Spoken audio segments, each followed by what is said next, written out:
أكبر تحدي واجه رحيم هو رفض أمه لدخول الإسلام، حيث أنها كانت تعتبر كل من يعتنق الديانات منافقاً، وخاصة المسلم. تخيلوا معي 17 عاماً لم يستطع أن يقول لها كلمة واحدة عن الإسلام. Then when she found out she had cancer, and it was a very bad cancer, only 3 weeks she had to live. For the first time, her heart softened towards Islam, just a little bit. But it was, wallahi, it was a miracle, because it was step by step by step. But the key thing, one of the key things, was she called me one day when she was very close to dying. She called me and she said, look, I don't want to be buried, I want to be cremated. So I said to her, no problem, but I said, tell me this, if you're cremated, who's going to do it? She stopped, she said to me, well, what's the alternative?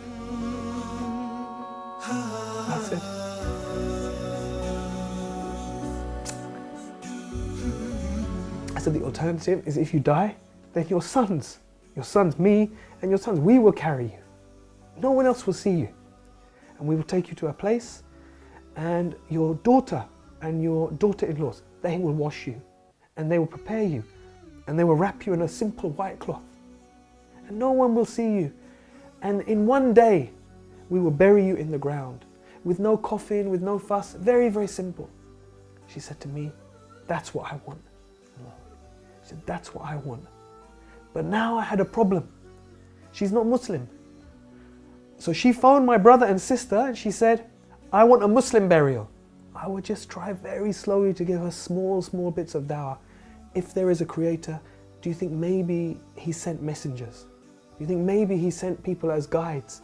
And one day she said, yes, I believe that. So Sheikh, for me, I was happy. She believes in a creator, she believes in messengers. I thought, inshallah, I have an excuse. I can make dua for her. I can say to the imam, inshallah, we bury her as Muslim. But my son, he was then 14 years old. He said, it's not enough.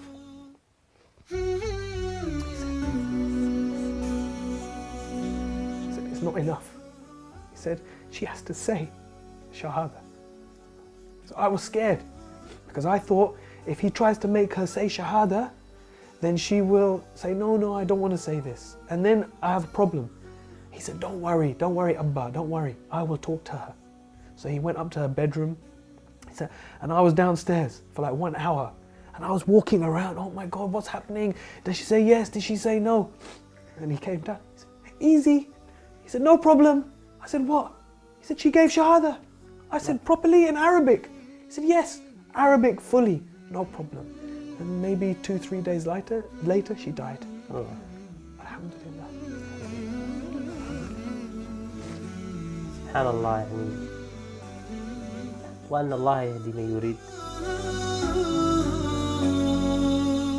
كم عشت والتفريط عادة ما ذقت في الدنيا سعادة حتى اهتديت إلى العبادة يا راحتي لما اهتديت. I had no plans to go for Hajj that year because there were too many difficulties in the family after my mother died unexpectedly like that. But then Islam channel called me, and actually their plan was not to take me. They asked me to go and I said I can't go this year. I've got too many difficulties with the family. Then at the last minute, when there was only a few days to go before Hajj, they approached me. They said, look, we've had some complications. We need you to come as a presenter this year. I said, I'm going to make Hajj for my mother. So within just 3 months of her dying, mashallah, I was able to go and I was able to make Hajj for my mother, and alhamdulillah share that with millions of people around the world. And so many people called, because she died in Ramadan, and I was doing TV work at that time. Allahu Akbar. People from around the world called and gave sadaqah in her name.